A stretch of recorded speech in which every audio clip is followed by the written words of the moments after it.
Karanga magazinden lifehack bu. Yani giyim alsanız da çeki bilen bilkesini hiç kaçan taşımanlar.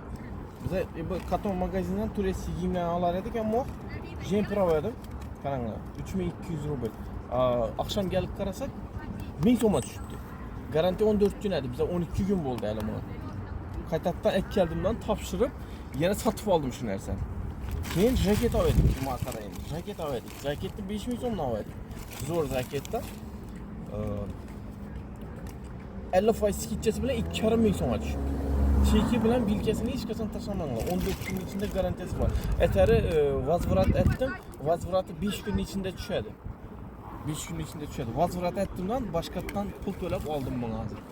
5000 so'm qo'yganini 2,5 so'm. Hamma ish kiyimlarni hammasini topshirdim. Akşam gelip görmedik. Arzal 50% skitch'e çıkandan ki hemen giyimini topşırdık. Az önce 12 günün içinde Chernobyl fayda ettik hazır.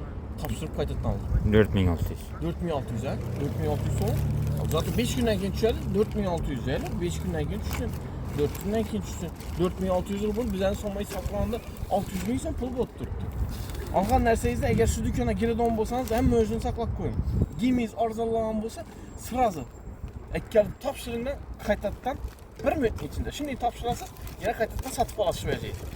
Eteri 50%'e 50% gidecek. Sağ olun.